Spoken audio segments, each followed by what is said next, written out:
Fala, pessoal. Tudo tranquilo. Hoje a gente vai mergulhar de cabeça num assunto que, pra quem tá ligado em cripto, é tipo a porta de entrada pra um mundão de possibilidades. É isso aí. A gente tá falando de conectar a sua carteira digital, tipo a MetaMask ou a Phantom, para interagir com DeFi, NFTs, dApps, essa galera toda. Exatamente. É o que te permite realmente entrar na brincadeira, né? Só que assim, conectar a carteira é moleza, né? É só clicar ali e pronto. Mas e se eu te disser que essa facilidade toda pode virar uma baita dor de cabeça? A gente tem que ficar esperto, porque por trás dessa praticidade existem riscos que a gente precisa conhecer para não acabar perdendo dinheiro ou até mesmo sono de tanta preocupação. É por isso que a gente tá aqui hoje, né? Pra te dar um guia completo de como se proteger para você poder explorar esse universo incrível das criptomoedas sem ficar com medo de ser enganado. A gente vai te mostrar passo a passo os perigos que você pode encontrar pelo caminho, tipo permissões maliciosas que pode dar sem querer, golpes de phishing, transações que você assina sem ler direito. E até mesmo uns scripts automáticos que podem te roubar sem você nem perceber. E, claro, a engenharia social que usa manipulação para te fazer cair em armadilha. É como se a gente fosse te dar um mapa da mina com todas as armadilhas e os tesouros que você pode encontrar nesse caminho. E no final, você vai sair daqui sabendo exatamente como se proteger e aproveitar tudo de bom que esse mundo tem a oferecer. Então, bora começar. Bora. Para começar, vamos falar de um negócio que muita gente nem sabe que existe, mas que é um dos maiores perigos para quem conecta a carteira em qualquer site. As permissões maliciosas. O que rola quando a gente clica naquele botãozinho de aprovar para um token? Ótima pergunta. A gente precisa entender que quando a gente aprova um token, a gente está dando permissão para um contrato inteligente, que é basicamente um programa que roda na blockchain para usar aqueles tokens da nossa carteira. Tipo, é como se a gente estivesse dando um cheque em branco para alguém, é isso? É uma boa analogia.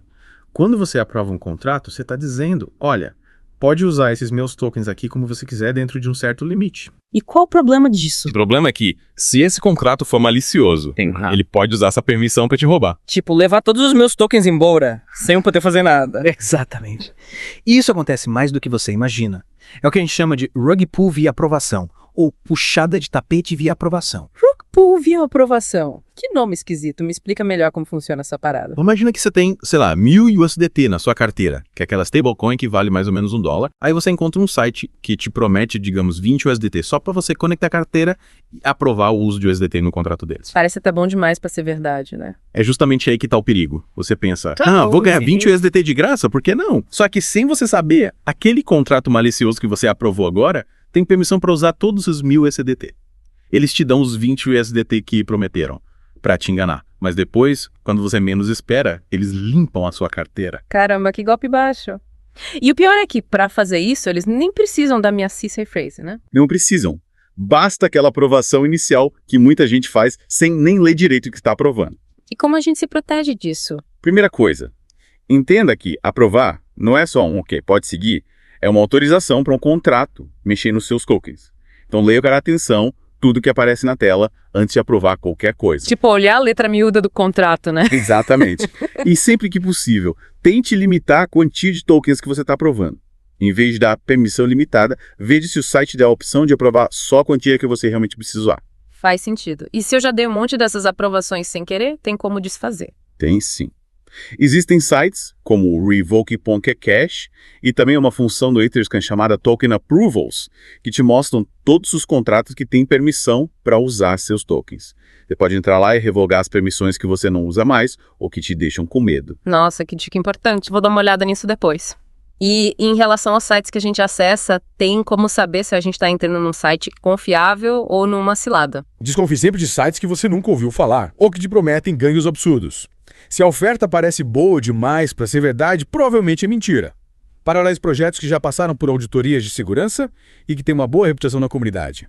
E, se possível, use carteiras diferentes para atividades diferentes. Carteiras diferentes. Para que isso? É uma boa prática de segurança. Você pode ter uma carteira fria, onde você guarda a maior parte dos seus fundos sem conectar em nenhum site. E outra carteira quente que você usa para interagir com dApps, NFTs e outras coisas que exigem conexão.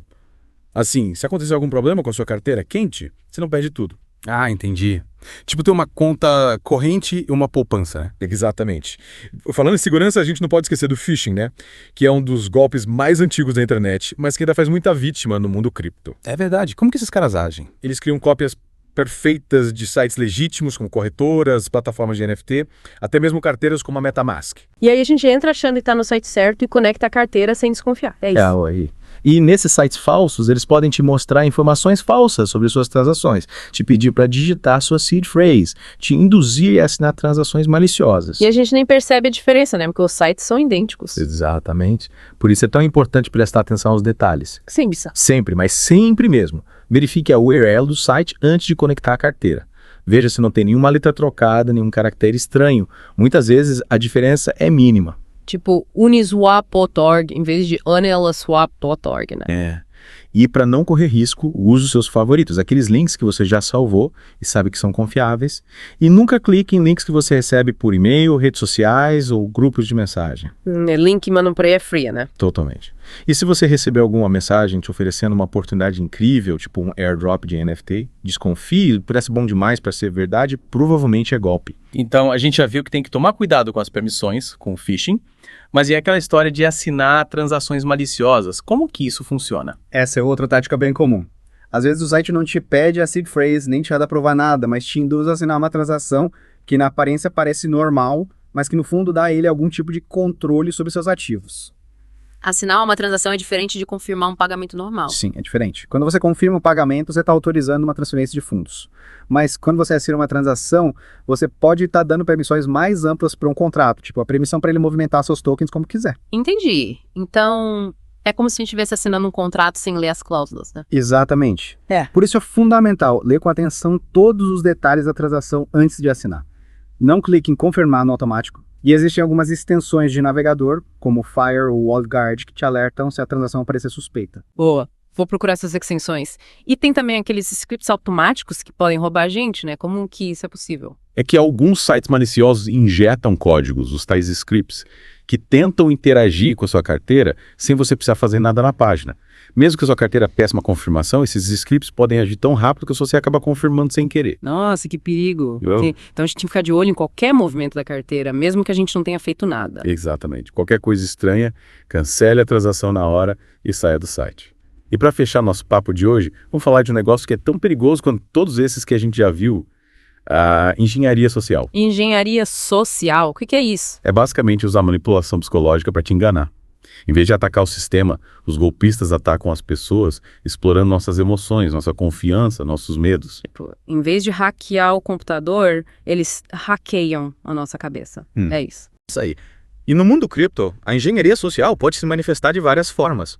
Por exemplo, quando você conecta a carteira em algum site, mesmo que ele não seja malicioso, ele pode coletar informações sobre seus ativos. Tipo, quais tokens eu tenho, quanto eu tenho de cada um. Isso mesmo.